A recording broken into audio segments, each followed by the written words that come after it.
Hello दोस्तों, आप सभी का स्वागत है डिजायर आईएएस में। और आज हम इंटरनेशनल ऑर्गेनाइजेशन की सीरीज चालू करने जा रहे हैं, जिसको मैंने एक्चुअली 3 पार्ट में डिवाइड किया है। ठीक है, सबसे पहले हम पढ़ेंगे डब्ल्यूटीओ और उससे जितने भी रिलेटेड इश्यूज हैं वो पढ़ेंगे। ठीक है, इसके बाद आईएमएफ पढ़ेंगे और उसके बाद फाइनली वर्ल्ड बैंक पढ़ेंगे। अब वर्ल्ड बैंक पहले पढ़ेंगे, फिर आईएमएफ पढ़ेंगे। ठीक है, मतलब कुछ ऐसा इंटर रिलेशन देखने को मिलेगा। मतलब ये इंटरनेशनल ऑर्गेनाइजेशन, आपको बता दूं, इनमें से आप एक्सपेक्टेड मतलब हर साल मतलब मेंस में या प्रीलिम्स में अच्छे क्वेश्चन एक्सपेक्ट कर सकते हैं। और जब से देखो, अभी इस टाइम पे सबसे ज्यादा इंपॉर्टेंट इशू है वो डब्ल्यूटीओ का है। दो रीजंस हैं। लगातार foreign trade, that means free trade agreement sign हो रहा है, उससे डब्ल्यूटीओ की इंपॉर्टेंस घट रही है। ठीक है, और दूसरा इशू है ट्रेड वॉर। ट्रेड वॉर को डब्ल्यूटीओ कंट्रोल नहीं कर पा रहा है। ठीक है, तो इन सब चीजों को लेके मतलब डब्ल्यूटीओ बहुत ही एक बर्निंग और हॉट इशू बन गया है। ठीक है, तो आप उसके लिए क्या कर सकते हैं, डब्ल्यूटीओ अगर आपको नहीं पढ़ना है, एक्सेस में ऐसा कुछ है, तो उसके लिए आप स्टैटिक पार्ट के लिए हमारे लेक्चर्स फॉलो कर सकते हैं। अभी तक जितना करंट हुआ है वो भी ऐड करेंगे हम, और लेकिन जो आगे की अपडेट्स आएंगी तो आप सब जानते हैं आपको खुद ही ऐड ऑन करनी पड़ेगी। Okay, so this is our request कि अगर आपको डब्ल्यूटीओ, आईएमएफ, वर्ल्ड बैंक नहीं पढ़ना एक्स्ट्रा में, तो आप हमारी सीरीज देख लीजिए and everything will be done. So what we are going to cover under this series, first of all we will be talking about GATT. क्योंकि देखो, डब्ल्यूटीओ का जो दैट मीन्स बैकग्राउंड था वो गैट था। ठीक है, मतलब उससे पहले एक और अग्रीमेंट था गैट, उसके बारे में डिस्कशन करेंगे। फिर डब्ल्यूटीओ के कुछ प्रोविजंस डिस्कस करेंगे, जैसे tariff barrier, non tariff barrier को कैसे वो रोकता है, ये क्या होते हैं। ठीक है, इस बार dumping duty, anti dumping duty, countervailing duty, most favoured nation, ये सब जितने भी इश्यूज हैं डब्ल्यूटीओ के वो सब कंसिडर करेंगे। ठीक है, इसके बाद क्या होते हैं कि आप सब जानते हैं कि हर 2 साल में डब्ल्यूटीओ की मीटिंग होती है, तो उसमें कुछ राउंड्स ना बड़े इंपॉर्टेंट होते हैं, वो बहुत ही ज्यादा इंपॉर्टेंट होते हैं। सो उसके अकॉर्डिंगली मैंने 3 इश्यूज निकाल मतलब 3 राउंड्स निकाले हैं। एक है दोहा राउंड, बहुत ही इंपॉर्टेंट है, और दूसरे 2 राउंड है न्योरबी एंड बाली राउंड। ठीक है, न्योरबी एंड बाली राउंड, और साथ ही साथ at the end trade related aspects of IPR, वो भी हम वहां पर पढ़ने की कोशिश करेंगे। तो ये सब चीजें हम डिटेल में कवर करेंगे। May be it may require 3 to 4 lecture, but let me tell you, अगर आपने हर डब्ल्यूटीओ का देख लिया, इसके बाद जो भी ट्यूटोरियल आएगा आपको आगे सामने, दैट मीन्स हिंदू या कोई भी न्यूज़पेपर अगर आप पढ़ते हो, तो आप बहुत ही आराम से उसको टैकल कर पाएंगे। आप समझ पाएंगे कि इंडिया का ये स्टांस क्यों है, यूएस ऐसा क्यों चाहता है, and all these things. Fine, so without any delay let's start with the GATT. ठीक है, कि गैट क्या था। तो गैट का फुल फॉर्म है general agreement on trade and tariffs, या फिर general agreement on tariffs and trade. ठीक है, अब आप गैट के वर्ड के मतलब से ही समझ गए होंगे, it was not an organization. Okay, it was just an agreement, it was just an agreement. जैसे कि आज हमें देखने को मिलता है फ्री ट्रेड अग्रीमेंट हो रहे हैं, सेम उसी तरीके से उस टाइम पे ये डेवलप्ड कंट्रीज के बीच में अग्रीमेंट था, उससे ज्यादा कुछ नहीं था। ठीक है, और इसको कब दैट मीन्स प्रपोजल रखा गया था, 1970, दैट मीन्स 1947 में साइन कर दिया गया था सारी जितनी भी डेवलप्ड कंट्री थी उस टाइम की, मतलब जो इंटरेस्टेड थे इसमें। और फाइनली एट द एंड 1948 में ये आ गया था, मतलब ये दैट मीन्स इसका एग्जिस्टेंस हो गया था। और इसके अकॉर्डिंगली जितने भी कंट्रीज ने साइन किया था वो लोग मतलब ट्रेड करना चालू कर दिए थे। और इसका काम क्या था, इसका काम था कि जैसे डब्ल्यूटीओ का काम क्या है, मैंने बताया कि डब्ल्यूटीओ का बैकग्राउंड, डब्ल्यूटीओ का बैकग्राउंड है, डब्ल्यूटीओ का प्रोसीडर है। मतलब इसका काम भी वही होगा कि जो भी ट्रेड करना है, that means that should be free trade. ठीक है, मतलब रिस्ट्रिक्शन फ्री ट्रेड होना चाहिए गुड्स में। अब देखो, डब्ल्यूटीओ का जो ऑब्जेक्टिव वो बड़ा है, वो गुड्स एंड सर्विसेज दोनों इंक्लूड करता है, लेकिन जो हमारा गैट था वो सिर्फ और सिर्फ किसको इंक्लूड करता था, सिर्फ गुड्स को, नॉट सर्विसेज। फाइन, अब यहां पर एक क्वेश्चन ये आता है कि जब पहले से गेट अवेलेबल था तो क्या जरूरत पड़ गई हमें ये मतलब एक डब्ल्यूटीओ जैसी नई बॉडी लाने का। तो अब आप बोलेंगे कि जो डेवलपिंग कंट्री था उनका रिप्रेजेंटेशन नहीं था, इसलिए लाया जा सकता था उसे। ठीक है, लेकिन अब आप सोचिए गैट को भी तो मतलब सबको अलाउड था ना, वो भी तो जाके ज्वाइन कर सकते थे, कोई इश्यू नहीं होता।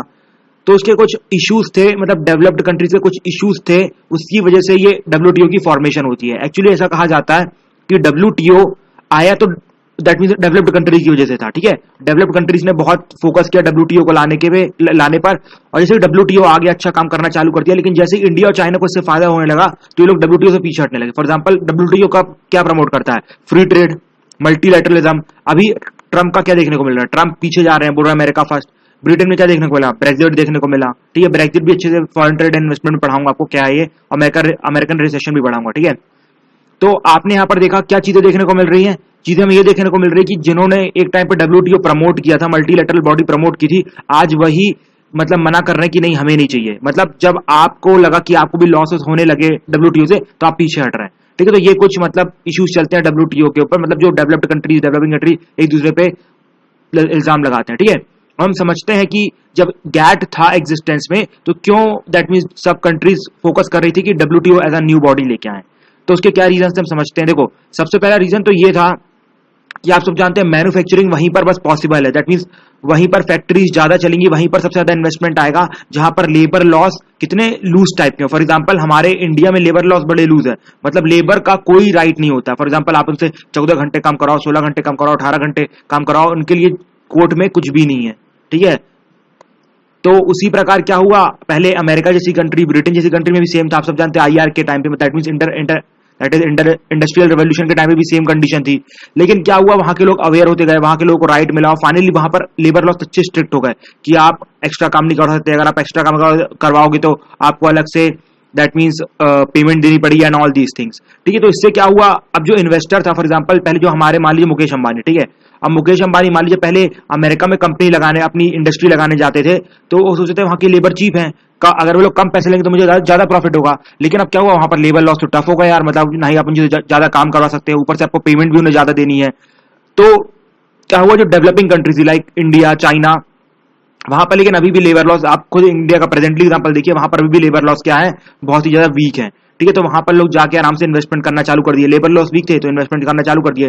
तो ऊपर से एक और चीज क्या हुई कि जो डेवलप्ड कंट्रीज थी ना, अब वो सर्विस सेक्टर में मूव कर गए थे, मतलब का जो इंडस्ट्रियल सेक्टर था वो पीक पे पहुंच चुका था। याद है आपको, मैंने आपको सेक्टर्स ऑफ इकोनॉमी बताया था, कोई भी सेक्टर पीक पे पहुंच जाएगा, उसके बाद नया सेक्टर जाएगा, तो अब वो लोग सर्विस सेक्टर में मूव कर चुके हैं, ठीक है। अब ये लोग जो सर्विस सेक्टर में मूव कर चुके हैं, तो उसमें क्या देखने को मिल रहा है हमें कि अब इन लोग ने सोचा, मतलब डेवलप्ड कंट्री ने, देखो अब हमारे यहाँ मैन्युफैक्चरिंग तो होगी नहीं क्योंकि हमारा सर्विस सेक्टर डेवलप हो चुका है, तो हमें यहाँ पर लॉस है।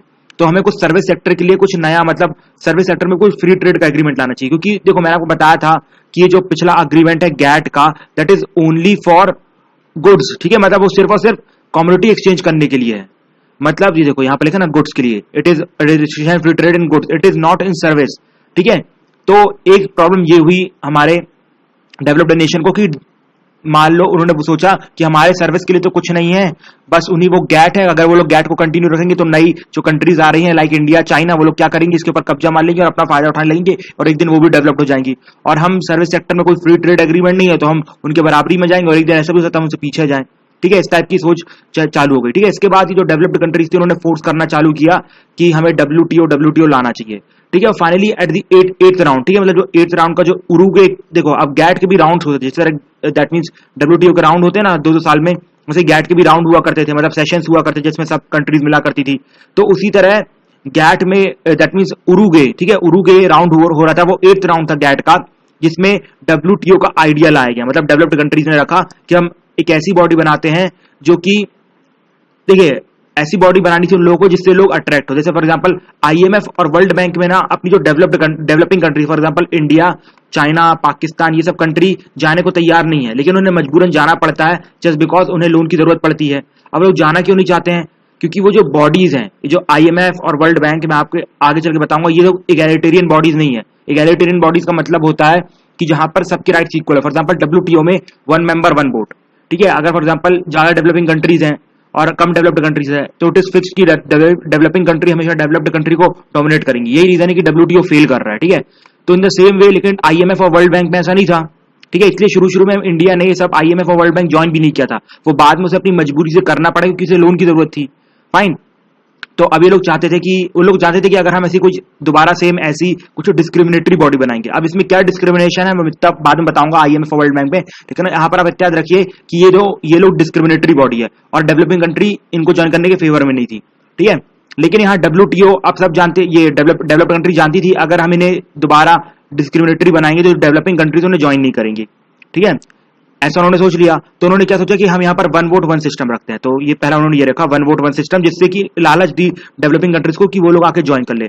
और दूसरा उन लोगों का फायदा था कि सर्विस सेक्टर को भी इंक्लूड करना, क्योंकि जो गैट था वो सिर्फ और सिर्फ that means it was in goods. तो उन्होंने सोचा कि चलो यार, मतलब अब हमारा फायदा तो ये है सर्विस सेक्टर, तो हम ये एक लालच देके इनसे सर्विस में भी साइन करवा लेते हैं। मतलब इसलिए जो डब्ल्यूटीओ क्या काम है, डब्ल्यूटीओ का काम है कि फ्री ट्रेड एंड सर्विस को प्रमोट करना। उसका क्या काम था, सिर्फ फ्री ट्रेड इन गुड्स को प्रमोट करना, ठीक है।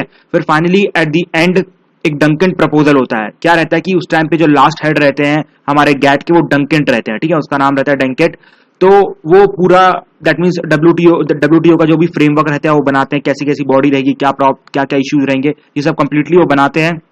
और इसके बाद फाइनली उसे मोरक्को में मराकाश एग्रीमेंट होता है, ठीक है, मराकाश ट्रीटी होती है, उसमें डब्ल्यूटीओ का एग्जिस्टेंस होता है। मतलब मराकाश ट्रीटी 1994 में होती है, ठीक है, उसमें साइन करते हैं कि डब्ल्यूटीओ लाया जाएगा और फिर फाइनली 1995 में डब्ल्यूटीओ हमारे सामने एज अ बॉडी आ जाती है और जो गैट रहता है गैट को रिजेक्ट कर दिया जाता है, मतलब गैट खत्म हो जाता है। ठीक है, तो कुछ इस तरीके से हमारा जो डब्ल्यूटीओ है gate say that means WTO तक का सफर कुछ इस तरीके का था कि डेवलप्ड कंट्रीज डोमिनेट करना चाहती थी डेवलपिंग कंट्रीज को। लेकिन अब इशू क्या हुआ, देखो इशू ये हुआ, अब यहाँ पर वन वोट वन सिस्टम है। ठीक है, अब ये वन वोट वन सिस्टम में क्या है कि जब भी मतलब कोई भी इशू डेवलप्ड कंट्रीज लेके आती हैं तो अब वो सिर्फ उनके फायदे के लिए होगा। आप समझते हैं ना कि वो लोग सिर्फ बोलेंगे कि फ्री ट्रेड करो, फ्री ट्रेड करो, फ्री ट्रेड करो। जैसे हमारे जो ट्रम्प साहब क्या बोलते हैं, ट्रम्प साहब बोलते हैं कि हम मतलब हम इंडिया में मतलब जितना दैट मीन्स आप हमारे यहाँ जितना एक्सपोर्ट करना चाहते, दैट मीन्स हमारे यहाँ से आप जितना माल लेना चाहते हो, फॉर एग्जाम्पल डिफेंस एक्सपेंडिचर ये वो सब लो, लेकिन हम ह्यूमन रिसोर्स अलाउ नहीं करेंगे। लेकिन फ्री ट्रेड और दैट मीन्स फ्री ट्रेड का मतलब क्या होता है, ह्यूमन रिसोर्स भी इधर उधर मूव करेंगे। फॉर एग्जाम्पल जैसे ईयू में होता है,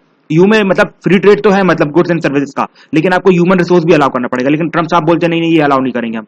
तो इसी टाइप की एग्रीमेंट ये दैट मीन्स आपके सामने डेवलपिंग कंट्री सामने लेके आते थे और उस टाइम पे जब डेवलपिंग कंट्री थोड़ी पावरफुल हो गई, ठीक है, फॉर एग्जाम्पल चाइना का राइज हो गया 2003 में, मैंने आपको बताया था अपनी एक वीडियो में। ठीक है, फिर इंडिया भी काफी दैट मीन्स पावरफुल होने लगा, न्यूक्लियर बॉम्ब आ गया। तो इन सब से क्या हुआ, इन सब चीजों से हमें एक चीज देखने को मिली कि डेवलपिंग कंट्री मतलब इंडिया और चाइना एक साथ मिलकर डेवलप कंट्री को अपोज करना चालू कर दिए। तो यहीं पर इन लोगों को लगा कि नहीं यार जो हमने सोचा था वो फेल कर गया है, हमें एक तरीके से इगलिटरियन नहीं डिस्क्रिमिनेटरी बॉडी ही बनानी थी। इसलिए अब हमारा डब्ल्यूटीओ का जो इंपॉर्टेंस है धीरे धीरे खत्म हो रहा है। ठीक है, यही चैलेंज है डब्ल्यूटीओ के सामने। अब कुछ बेसिक इन्फॉर्मेशन जान लेते हैं डब्ल्यूटीओ के सामने, दैट मीन डब्ल्यूटीओ की कुछ बेसिक इन्फॉर्मेशन। अब देखो सबसे पहली बात तो मैं आपको बता चुका हूं डब्ल्यूटीओ एक मल्टी मेंबर बॉडी है, मतलब यहां पर बहुत सारे मेंबर्स होंगे, मतलब मेंबर्स मतलब ये कि कंट्रीज, ठीक है, for example India, China, US, UK and all these thing. Members का मतलब कंट्रीज होंगे। ठीक है, और इसका पर्पस क्या है मैं आपको बता चुका हूं। इसका पर्पस भी है कि मतलब फ्री ट्रेड करवाना, किसमें, गुड्स में और सर्विसेज में। फ्री ट्रेड का मतलब समझ रहे हो ना, फॉर एग्जाम्पल कि अभी क्या होता है कि जैसे फॉर एग्जाम्पल ये इंडिया है और ये हमारा अमेरिका। अब क्या है कि जब अमेरिका से प्रोडक्ट आते हैं तो हम यहाँ पर बहुत सारी ड्यूटीज लगाते हैं अमेरिकन प्रोडक्ट के ऊपर। क्यों लगाते हैं, क्योंकि वो लोग बहुत ज्यादा सब्सिडी देते हैं। याद है मैंने आपको बताया था एग्रीकल्चर वाले चैप्टर में, इंडस्ट्रियल वाले चैप्टर में कि वो लोग बहुत सारी सब्सिडीज देते हैं। जब ये लोग बहुत सारी सब्सिडीज देते हैं तो उसमें क्या प्रॉब्लम हो जाती है हमें कि इनका जो प्राइस रहता है ऑटोमेटिक कम हो जाता है। फॉर एग्जाम्पल जो 10 रुपए का होना चाहिए वो 5 रुपए का हो जाता है। और मान लीजिए अगर वो यहीं पर 5 रुपए में बिकेगा तो हमारी जो डोमेस्टिक इंडस्ट्रीज और डिस्ट्रॉय हो जाएंगी। इसलिए हमारी जो कंट्रीज क्या करती है, इसके ऊपर इंपोर्ट ड्यूटी लगा देती है। दैट मीन 5 रुपए के प्रोडक्ट के ऊपर बोल देते हैं 7 रुपए टैक्स लगेगा, तो 10 से 12 क्यों जाती है, तो उनका माल यहाँ पर बिकना कम हो जाता है और हमारी डोमेस्टिक इंडस्ट्रीज का माल ज्यादा बिकता है, जिससे कि हमारी कंट्री का जो डोमेस्टिक प्रोडक्शन है वो बढ़ता है। ठीक है, तो कुछ इस तरीके से हमारे यहाँ ट्रेड से डिस्टॉर्ट किया जाता है। That means in all the countries. ठीक है, अमेरिका भी ड्यूटीज लगाता है, ऐसी बात नहीं सिर्फ हम बस लगाते हैं, सब लोग अपनी डोमेस्टिक इंडस्ट्री को प्रोटेक्ट करना चाहते हैं। इसलिए हर कोई क्या करता है, इस तरीके से ट्रेड को डिस्टॉर्ट करता है। तो ये डब्ल्यूटीओ चाहता है, डब्ल्यूटीओ चाहता है कि कोई भी ऐसी ड्यूटी ना लगाए, मतलब कोई भी ऐसी ड्यूटी ना लगाए, trade that means import duty, entry tax, ये टैक्स, फलाना टैक्स, वो सब कुछ ना लगाए। सिंपली से मतलब चाहे जितना भी सस्ता दैट मीन्स ट्रेड हो, जितना भी सस्ता प्रोडक्ट है वो अंदर आ सके और बाहर यहाँ से बाहर जा सके। ठीक है, लेकिन अब ऐसा नहीं है कि डब्ल्यूटीओ चाहता है कि हमारा डोमेस्टिक मार्केट खराब हो जाए। अब देखो डोमेस्टिक मार्केट को बचाने के लिए डब्ल्यूटीओ क्या कर रहा है, डब्ल्यूटीओ बोल रहा है अमेरिका जैसी कंट्री को सर आप लोग सब्सिडी देना बंद कर दो। ठीक है, जैसे कि हमें भी डब्ल्यूटीओ ने बोला कि सर अपनी सब्सिडी बंद करो, आपकी सब्सिडी से आप मतलब आपके ऊपर बेमतलब की इंपोर्ट ड्यूटी लग रही है। अगर आप सब्सिडी बंद कर दोगे तो लोग आपके ऊपर इंपोर्ट ड्यूटी नहीं लगाएंगे, बहुत ही मतलब आसानी के तरीके से दैट मीन्स ये फ्री ट्रेड फैसिलिटेशन होगा। लेकिन हम ऐसा नहीं कर पा रहे हैं। क्यों नहीं कर पा रहे हैं, जस्ट बिकॉज अगर मान लीजिए हमारे एग्रीकल्चर में बाहर से इन्वेस्टमेंट आने लगा तो हमारे किसानों का क्या होगा, उनको तो मतलब मार्केट से निकाल के फेंक दिया जाएगा। ठीक है, इसलिए भी हम ये नहीं कर सकते, हमारी मजबूरी है। डब्ल्यूटीओ भी अपनी तरफ से सारे एफर्ट्स डाल रहा है, लेकिन हमारी मजबूरी है जिसकी वजह से हम मतलब डब्ल्यूटीओ की बात नहीं मान पा रहे हैं। ठीक है, तो आप समझ गए कि डब्ल्यूटीओ कैसे ट्रेड रोकना चाहता है, कैसे ट्रेड फैसिलिटेट करना चाहता है। इसके बाद इसका हेडक्वार्टर याद किया जेनेवा में है, मतलब जेनेवा में है, सॉरी फॉर द स्पेलिंग। ठीक है, जेनेवा में इसका हेडक्वार्टर है। इसके बाद अभी जो मैंने लास्ट चेयरमैन देखे थे उसके, वो थे रॉबर्ट एजेनेडो। ठीक है, यहां पर मैंने स्टार्क मार्क कर दिया है बिकॉज कि अगर चेंज होते हैं, फॉर एग्जाम्पल मैं वीडियो बहुत पहले रिकॉर्ड करूं, अगर आपके पास लेट आती है तो अगर ये चेयरमैन चेंज हो गए हो, ठीक है, तो आप क्या करेंगे, चेयरमैन को ऑटोमेटिकली चेंज कर देंगे। कमेंट सेक्शन में कमेंट नहीं करेंगे कि सर मैंने तो कुछ और पढ़ा था, आपने रॉबर्ट एजेंडो बताया। ठीक है, तो ये नहीं है। ऊपर से 164 मेंबर्स हैं प्रेजेंटली, हो सकता है फ्यूचर में जब आपके पास वीडियो आए तो बढ़ जाए, तो वो भी आपको चेंज करना है। ठीक है, स्टार का मतलब होता है you have to change with time. ठीक है, इसके बाद अब क्या होता है कि हमारे यहाँ डिसीजन कैसे लिया जाता है। डिसीजन लेने के लिए अलग से एक मिनिस्ट्रियल कॉन्फ्रेंस होती है। मिनिस्ट्रियल कॉन्फ्रेंस मतलब ये 164 कंट्री के रिप्रेजेंटेटिव होते हैं, यहाँ पर 164 मेंबर रहेंगे और ये लोग मिलकर वोटिंग पे डिसीजन लेंगे। फॉर एग्जांपल अगर 164 में से 100 चाहते हैं कि हाँ ये प्रपोजल पास किया जाए तो प्रपोजल पास कर दिया जाएगा, ठीक है। तो कुछ इस तरीके से हमारे यहाँ ये मतलब डिसीजन लिया जाता है। और याद रखिएगा इसके जो यहाँ पर जो 164 मेंबर के जो पार्टिसिपेट रहते हैं वो हर कंट्री के कॉमर्स मिनिस्टर रहते हैं, फाइनेंस मिनिस्टर नहीं, ये मत भूलिएगा, ठीक है। फाइनेंस मिनिस्टर वर्ल्ड बैंक और IMF साइड रहते हैं, यहाँ पर नहीं, याद रखिएगा यहाँ पर कॉमर्स मिनिस्टर रहता है। लोग यूजुअली कंफ्यूज्ड रहते हैं, इसलिए कॉमर्स मिनिस्टर, ठीक है, भूलिएगा मत। So this is all about the introduction of WTO and how WTO evolved, and I have also told you some of the issues with the WTO, and in the next lecture we will covering rest of the topics like tariff barriers, non-tariff barrier, anti-dumping duty, most favored nation, countervailing and anti-dumping duty, ठीक है। फिर इस बात finally हम rounds में जाएंगे, rounds में हम दोहा राउंड डिस्कस करेंगे और इसके बाद नेओरबी एंड बाली राउंड डिस्कस करके ट्रेड रिलेटेड इश्यू डिस्कस करेंगे और अप्रोक्सीमेटली 5 लेक्चर्स में WTO को कंप्लीट कर देंगे, ठीक है। So this is all about today's lecture. Thank you, have a nice day. We will meet in lecture number